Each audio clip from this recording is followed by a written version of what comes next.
Okay, now, in the last segment, we had the Sounds of Aloha chorus. These guys call Full Measure in here. And waiting in the wings in our green room was Representative Andria Tupola, who's quite a singer herself.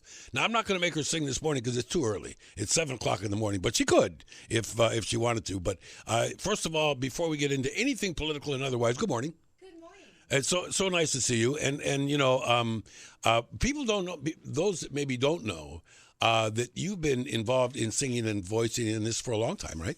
My whole life, yes. Yeah, and that's really cool. Mm-hmm. So how about those guys? Oh, they're good. I had an a cappella concert at Leeward Community College, and they were guests. And the cool thing about Sounds of Aloha is that they don't just do a cappella music, but they do motions and formations. Yeah. You know what I like about them? When they have their fundraisers, they have a show that starts at 7:03 or something. They're very funny because barbershopping, and what we know, and you know, you're a voice coach, barbershopping is truly an American musical form, and yet it's international, right? Yes. That's pretty cool. What was your early connection to music?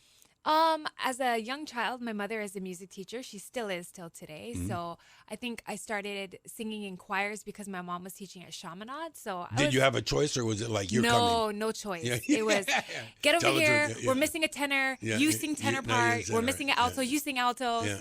I learned how to sing all the voice parts at a really young age. You know, what I've learned from what it is, and I'm sure that you've seen this in what you do, and I've certainly learned it through Sounds of Aloha. There's a lot of things that get addressed. When you become a singer or part of a group, your self-confidence goes up, you know, your willingness to be in front of people goes up, just your self-esteem goes up, a lot of stuff happens. Oh, no, I would totally agree. My dissertation that I'm doing right now, which is in music, is about tone deafness and how a lot of people lose that confidence because as a young child, when you can't sing, then you shut down because everyone's assumed to be able to sing when you're in elementary school, but some can't. Yeah, and you know, but the one good thing about a chorus is they'll find a niche for you. Right. You know, whether or not you become a solo artist or not, that's, you know. And then real quickly, kind of neat to have a local boy celebrated and with the Grammy. You know, and we can all be happy with that. But let's talk about a different kind of music. I wish we had the harmony that we have in a cappella singing and for the guys and the girls at the House of Representatives. Let's make a switch at why Andria Tupola decided to jump into this crazy thing called politics. Well, I would say that a lot had to do with my time that I lived in Venezuela. Mm-hmm. So I lived in Venezuela for over a year, and while I was there, I got to see like different types of governments, and over there they were practicing socialism. I don't know if that's still the case, but it was during Chavez when he was the president. Mm-hmm. So a lot of it opened my eyes to the different types of things that government can do to a people, to a nation, to a country. Mm-hmm. And it was difficult to watch as the whole country was dependent on health care because you got it for free if you're in the lowest class. Education was free, and you also got housing free if you wanted to, if you were in the lowest class there. So a lot of what I saw, you know, which eventually ended up breaking the country, and that's why they have no food or sustainability there now, is that these policies led into what society became, and they absolutely hate America. But a lot of it is because when at a very young age, the government controls their education system. So they get what they want to give them. You know, what I think is kind of important and kind of neat that you had that experience is that, you know, I was watching Bernie Sanders just lambasting the president the other day, and I'm thinking to myself, you know, if he got what he wanted, you know, for us to give away everything, wouldn't we become exactly like those countries? In other words, wouldn't we, after a while, not be able to spend other people's money because it'd be out of it? Right. And they completely ran out of it. People still from Venezuela contact me that they just want to get out. Mm-hmm. They need help. They want me to help them buy a plane ticket so they can leave the country. They don't care where, but they're not going to be able to get out of there because they know that no matter what kind of help is offered to the country, that the president won't take it. We are so far removed from some of the conflicts that are going on in California, Arizona, New Mexico, Texas, Louisiana, places like that. They say, well, you know, Hawaii doesn't have an issue, it doesn't have a problem. I don't think that's true. And I do know that, you know, we have certain priorities. What do you think is going to happen with regards to Hawaii? That they seem to be fighting back against sanctuary cities. They seem to be fighting against deportation. They're saying that we don't have a problem here. I hear the opposite. I think that we do. Well, I think one of the things we got to consider here in Hawaii is when the governor decided to say that, you know, they could bring refugees here. Not that it's good or bad, but immediately people said, well, take care of us first. What about us? I mean, what about our homeless? What about the things that our people need? And so I think what the people were screaming out is make us a priority. You know, the people here in Hawaii, as you see, the prices rise. The median price for homes is super high, and taxes are just... You know, I saw something the other day. There are a lot of really great campaigns that get run on television about giving to the poor children of here, the poor children of there. And now there's this huge, big campaign about giving to animals that are beaten up. And here we have a Hawaii Humane Society. They're trying to do their best. They say, wait, before you send your money off to some charity in whoever land, make sure that, you know, you're doing some of it locally. Oh, definitely. A lot of our homeless populations, one of the issues is their pets. A lot of them can't let go of their dogs because for them... We can understand that, right? For a lot of them, that's what's brought them comfort all these years. And so, the Humane Society is a non-profit as far as I know. And they're the only institution here in Hawaii that's trying to curb that issue, which is, you know, the increasing number of pets that aren't being taken care of. Yeah, and there's more to that. By the way, Rep. Tupola and I will be happy to entertain your thoughts and concerns, but there are a lot of things, and I want people to understand that nobody can now introduce a bill. Anything that's going to be looked at by the ledge this year is now got a number on it. However, I've already noticed some of the bills changing in what we thought they were going to be into what they're osmosing into be. How do you learn that as a rep? How do you be able to say it's a bill pertaining to sidewalks, and then you find in it also has to do with not using cell phones when you're driving? Where do all of these extras come from? They call it a gut and replace. So sometimes they'll take the complete contents out of a bill and, you know, substitute it with other things. It gets very confusing when chairs of certain committees decide to combine bills. Because we had one bill that is now combined for community health centers, EMS, which they're talking about making the TAT more for the county so that they can support these EMS services. And then one other bill, but again, there's good and bad to all of these bills, but now they're all in one. Okay, you know, when you speak of the TAT, let's talk about the temptation that every year comes up in the ledge to look at GET, to look at, and particularly the tourist tax, which is already, I think, for many tourists at the limit. And if all of a sudden you add another point or two to that, they might just say, well, you know what? Cancun doesn't have this. And, you know, and there's no homelessness in Puerto Vallarta. So let's just go somewhere else. What's the tipping point? Well, and that's the thing that people don't consider is that we keep touching the TAT and then we don't have an engine like tourism bringing in dollars into this economy. We're looking at a $3 million shortfall this year. So it's follow the money. We got plenty more and your opportunity to join us. Got a comment? Think you've got the answer? Call now. 296-KHNR. That's 296-5467. Here's more Mike Buck on 690. Okay, so the big square building is all lit up and they're in full session. And the real difference is there's only a little window in which you can share your mana or communicate with your representative or your senator on things important. And one thing, Rep. Andria Tupola here on Minority Monday, I must compliment the Ige administration in one respect, and that is I so appreciate the ability to get online and search for a bill that I might be interested in and find out a way to communicate to my representative or to my senator. So kudos to the uptick in the web presence, but shame on people that don't take advantage of it. It's so easy, isn't it? Yeah, it is, but it's still a complicated mess when you're trying to figure out how things affect what and what are the time periods that I have to respond? When is the hearing? Now that the hearing's over, do I still have a chance? Does that become a law? What is it? I mean, important to you? Obviously, you wear a couple of hats, but in your own rep office, what's the best way to communicate with you? Do you like it in writing? Do you like email? Do you like, what do you like? I respond various ways. People like to call my office phone, and that's like all the old school Hawaiians in Nanakuli that just want to call me every time they're in traffic, which is fine. But I also am really active on social media, so people are used to tagging me on Facebook and letting me know what's going on, or on Instagram. I've noticed that, by the way. Her thumbs have been very active, and this is something people may have their opinion one way or the other. What the president does in the middle of the night with social media, but isn't it true that nobody can change your words or slant you if you go on social media yourself? You're saying something. You can challenge it, right? But they're not going to change it. Well, and that's the interesting part is that people always ask me, oh, how do I stop the media from twisting my words? I said, then you make your own station. Yeah. You broadcast for yourself. You make such a big network that follows you that when you speak, people know it came straight from your mouth. Isn't it sort of interesting at the shift? I mean, you can talk about the campaign issues that you may have had when you're campaigning, but the whole mindset is different, isn't it? I mean, everybody's fed up with everything. They just want they want a system that works. It's so true, though. The general public is so apathetic towards they're just done. They're finished. I don't know how many times I stood at a door for an hour and had somebody yell at me about Fosse, about everybody they ever knew in politics. And I was like, so I don't know any of those guys, but I know who I am and I know where I'm going. So, and people are just tired. They're tired of trying to believe in a politician and then the next day they change. Hey, you know what? I have the same, experience a lot because I've been in this business for a while. So all of those names that you mentioned, I remember like yesterday. And I seem to forget that, that guy died 20 years ago,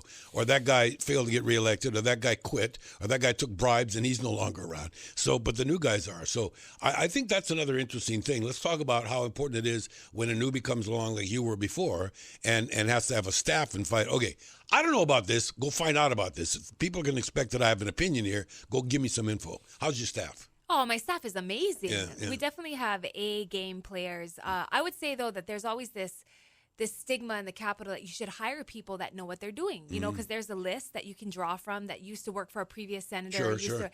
But I decided all 3 years, including this year, that everybody that I've hired, they have no previous Capitol experience. We kind of train each other and help each other. We get to know the Capitol. But my biggest concern was following in the same route as everybody else and ending up not doing anything new. Well, here's the issue that we had, and I can tell you this has happened for many times for me real quickly before we talk about some specific bills. When there's a change of command in the military, the outgoing guy gives the incoming guy plenty info. Here's what I found when I got here. Here's what I did. Here's where it is now. Here's who knows the scoop. Here's a couple of good people that you should have work for you, and good luck with your assignment. When you've beaten an incumbent and you walk into an office where the guy or the gal's not too happy, this transition's kind of ugly. And I've seen so far the national transition, it seems to me, is extremely ugly. Oh, yeah. Nobody's trying to help you. Yeah, Here's vicious. the new guy. Yeah. Good luck. Yeah. Figure out where all the loose ends are. Yeah. Figure out who's who. Go find your community. Introduce yourself to people. And that's why for a lot of people running for office, I always tell them half of winning is mentally being prepared. You don't decide things like that 5 months before the election's 6 months before. It takes a lot of mental preparation, connections with community members, because once you get in there, it's full blast and it never stops. Yeah, isn't it sort of interesting that the real eyeball... I've talked to a million politicians locally, and way back in the Ike Sutton and Willie Crozier days, and when sign waving was brand new, it seemed that got the job done. From what I understand is you can take all the social media you want, you can take all the TV ads and radio ads you want, but what really matters is when Andria walks up to the guy's house and says, I'm Andria Tupola.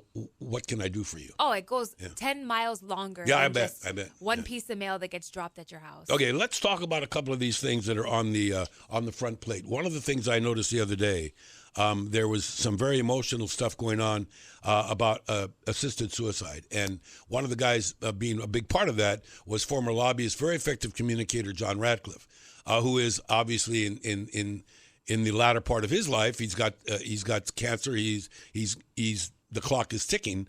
A lot of people have a tough time with this. I mean, when it's right, is this a Kevorkian law?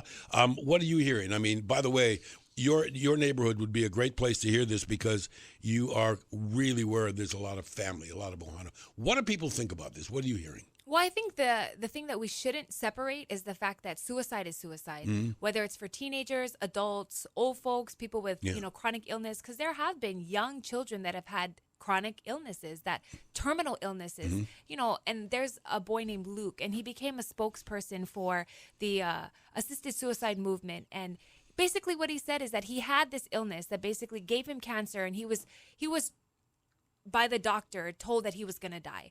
So of course he wanted to kill himself. He wanted that option because he's so young, but he now speaks out not just against teenage suicide, but against assisted suicide, because he said it's all the same. Whether it's teenage suicide or assisted suicide, you're still promoting that when times get tough, it's okay to kill yourself. I had this ongoing thought going through the early days of Roe v. Wade and a lot of this stuff back in the day, that this here is this generation's Roe v. Wade. It is that clear that there are a number of people lined up for and against.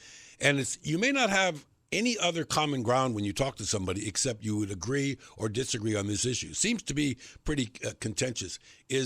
What on the outside right now, what does it look like? Where is it? Well, I think right now the only vehicle moving is in the Senate, but the conversations are started because obviously Speaker of the House made that as part of his speech this year, which means that it's on their docket for their agenda. But I mean, my concern is last year we had multiple suicides at our high school. And I think at various high schools, they've been having an increase. Nobody talks about this, the fact that every other day there's a suicide in Hawaii. Because if that was to come out on mainstream news, people would stop coming here. But this is a great place to end your life, right? It's Hawaii. It's beautiful. So the kind of things that I think aren't said that are underlying in this issue is the fact that suicide rates in Hawaii are already high. Okay, you're having a town hall event about this. Let's talk about not just the fact that you have a lot of these things, but the value of them as far as getting new faces at them. Well, I think with the town hall, we're inviting a adult and child psychiatrist because a lot of parents are unclear on when their child is typical or troubled. Is my child about to commit suicide, or is this like a typical teenager just getting depressed? So the psychiatrist is going to answer those questions. But we also have invited Craig Nakasuka, who's a palliative care doctor, who also says the same thing, that when he has patients at the end of life, a lot of them are just looking for hope. And as soon as he lays out a plan for them of how they can be cared for, all of a sudden they realize, maybe it's not worth ending my life. I mean, there's a way forward. You know, a lot of people look at some of the current advertising for these new products that are being advertised, especially at nighttime now when you watch TV. Every other ad that you see is some magic drug with a hard-to-say name, which is going to help you, but there's 10 million side effects. A lot of people, don't they get in denial, and they say, there's nothing that can help me. And I'm worried about that person you talked about. Isn't that a young person? If you get into a young person's mind and they think that this is a cool thing to do, they want to do it rather than find out what might be the options? Oh, yeah, definitely. And I think when they did this in Oregon, they said that 90% of the people that actually got prescribed these pills to kill themselves ended up not doing it because they wanted to change their mind and see how long they could live. But then what happens with all those prescriptions? Just hang out in people's houses. Yeah, no kidding. Yeah. So, big pharma is obviously always going to be a concern. Okay, one more before the news, and that is Rep. Suki, Speaker of the House, introduced another shot at legalizing prostitution in Hawaii. And I do know that there are yay-sayers and naysayers. Some are saying legalize it, make these the prostitutes themselves, physically clean and healthy, and get the state some income. It's going to happen anyway. How promiscuous are we? And what do you think? Is this a slippery slope? And what in the world was Joe Suki thinking of when he introduced this bill? Well, from what I heard, it was a bill that he introduced on behalf of somebody else. And that's fine. A lot of us get asked to do that. However, the fact that we continue to come up with ways that supposedly, quote unquote, make the state money, and people would still say it doesn't matter how much money our state is making. Yeah, what is it? Well, and how efficiently are we spending it? It seems like every time we get taxed, nothing gets better. Do the roads get better? Do more buildings get built? Does University of Hawaii look more spectacular? Not really. Yeah. And so I don't think everyone's convinced that the more money our state has, the better off will be. Yeah, that's a great point. We got more with Rep. Tupola coming up right after a short news break. And one of the other things that we want to talk about also is how many of these bills have a little provision way in the small print that you're not looking at that call for an increase in either a user fee, an increase in the GE tax, a little bit more for this, a little bit more for the TAT. In other words, not stopping spending, but figuring out how to get more out of us. That's the big deal. It's 7:30. Time.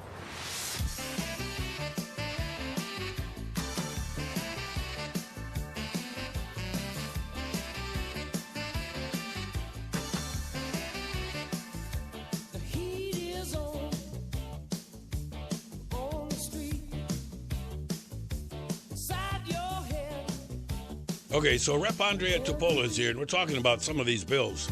And we'll try to get to some of you, time permitting. We only have a few minutes left. Michael Medved is in town, as you know. And he's going to spend some time with us in a bit because he is having a book signing for his brand new runaway bestseller today. And it's free, and we want you to come and enjoy it. And we'll tell you about that, and also we'll catch up with Michael because he's here. We get to do that every now and then. Right before and during the break, Rep. Tupola and I are talking about the intricacies of the way these things are. And one of the things that's coming up right now, I want to jump ahead, is there are a lot of people that come to their representatives or come to you, and you said earlier that Joe Suki introduced a bill. It may not have been his writing, but a lot of times you folks are asked to do that because a bill has to be introduced by a legislator.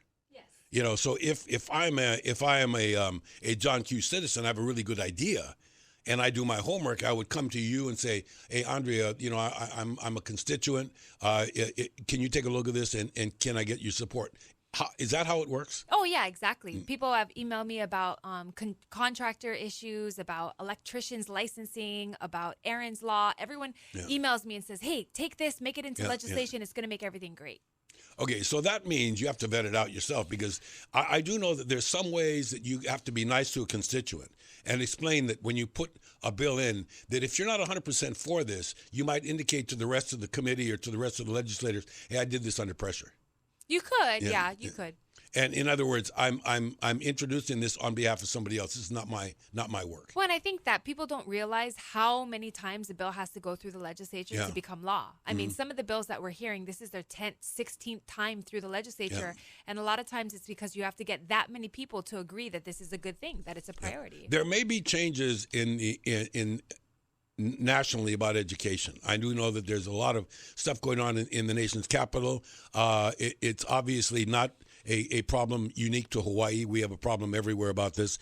Right now, the teachers union is saying they got the cure-all. They can fix education. They can do all of these things if we just add a little bit more money to either the tourist tax or the GE tax. How many bills have that hidden somewhere in them that the way to effectuate this is to increase taxes? I'll get you a count by next Monday, but that's a very good question. I don't know how many bills I read that it's just the solution is if we just raise taxes. Yeah. We would be able to do X if we could just raise taxes. Yeah. We could do Y if we would just raise taxes. If we did that for every single, department that's lacking, every single, entity within the state, can you imagine where we'd be at? Well, I can tell you one thing, and I've heard this from previous, and I'm sure you'd echo the sentiments. Somebody comes up and says, hey, you know what, Rep. Tupola, it's only a 0.25%. I mean, come on, it's only 4%. And by the time you really realize how invasive that tax is, I think it's the highest quote sales or excise tax in the country. Well, and I don't think we can talk about raising taxes and then at the same time say, oh, we need to help homelessness. Yeah. Oh, we need to help the poor. How are we going to do that when we continue to make these taxes that adversely affect them? There are some bills, and I'm glad you brought up homelessness. There are some bills, I know there's a bunch of them that are going to deal with homelessness. Some of them mean spending money. But and when we would react negatively, say, oh, no, we can't spend any more money because we don't have any money. Sometimes the money that they spend will offset the money that we're already spending. One in particular is this notion that if you build some housing and you get the chronically ill that are in a hospital into a house instead of into a tent, they're going to heal quicker and take fewer ambulance rides. You got to vet. These things all need to be vetted, don't they? I would say that for our most chronically mental health homeless population, we do need to get them into housing right away. But again, I think that we're getting better on being able to tell whether they're in that very severe category or whether they just fell on a bad day. And I think that we don't have enough of a spectrum of solutions. And I would say that because in Waianae, I mean, self-help housing, $285,000 is your loan amount. I mean, for people that have a full-time job, that's amazing to buy a house for $285,000. But for homeless people who don't have a 2-year job employment record, not going to happen. I mean, that's not even close. But interestingly enough, and I'm glad you mentioned your neck of the woods, probably you see more in Waianae. Even though it's supposedly this sleepy little country place, what goes on in Waianae, so goes the rest of us. Let's talk about that. There is a homeless encampment in Waianae that has been doing, I want to say, in some respects, not a bad job. I mean, there's not too many alternatives. Isn't it tough, Andria, for a cop to go out to one of these things and try to arrest somebody who they might be related to? They might be, I mean, isn't it tougher in Hawaii? I would say so. Yeah. I think a lot of the police officers that patrol Waianae are from Waianae. Sure. A lot of them are. Makes sense. And so I think at the boat harbor with the way that it's run, I mean, having a leader in a homeless encampment that takes care, makes sure that, supplies that come get divvied out evenly, that the children always have beds to sleep on. You don't find that at every encampment. Yeah. A leader that everyone respects and listens to. Yeah, I think that's rare, isn't it? Very rare. And until you've been out there, and I have, and I'm sure you have, you don't really see. It's like a ballet. Hale. It looks helter-skelter out there, but there are rules, and people follow them. Otherwise, they can't stay there. Oh, yeah. She definitely kicks people out when they don't abide by the rules. Okay, now, speaking of that, everybody's looking at one thing. We can finish up with this today, Andrea. One thing is that, okay, how does this bill even become a law in the first place? And I do know with respects to, you have two that you're looking at, and the Native Hawaiian sacred sites. There are some people that say, you know what, every site in Hawaii is a sacred site. I mean, this has been, generations of people. My great uncle is buried somewhere over there. I'm not sure, but we can't build anything there just in case. Well, I would definitely say that many parts of Hawaii are sacred. Yeah, and I agree. So I think that with the law that we were proposing was going to make it more prosecutable. This past year, we had an issue where there was a very famous movie star that came and did a filming at Waimea and decided to hit a rock, roll it down the valley, and then say, oh, whoops, my bad. Yeah. Sorry, I hit this rock. I didn't know it was sacred to you guys. And so a lot of people don't like the fact that people use Hawaii as this tourist destination, as Hawaii Five-0 filming, and, all these movies that come out of here, but they don't respect this place. Yeah, that's one thing I must tell you, and I've had a lot of chats with executive producer Peter Linkoff from 5-0. They are smart enough to know that you got to have some practitioners, you got to hire some folks, you got to do the right thing, because they're in their, seventh year. Nobody thinks it lasts that long, but it is important, isn't it? Well, in the last couple episodes that Hawaii Five-0 ran actually touched on Hawaiian history. Yeah. They talked about Kalaeloa, which usually, Hawaii Five-0 episodes are just random, like bar scenes, whatever. Yeah. They went to Molokai and they talked about, and it also leprosy. cracked me up. I saw, a bumpy kind of Hale on there. Oh, and yeah, everything. Bumpy was on Hawaii Five-0. But I think, isn't it sort of safe to do this? And as a parting remark today is that, welcome that stuff. Keep it real. Be respectful and all of that.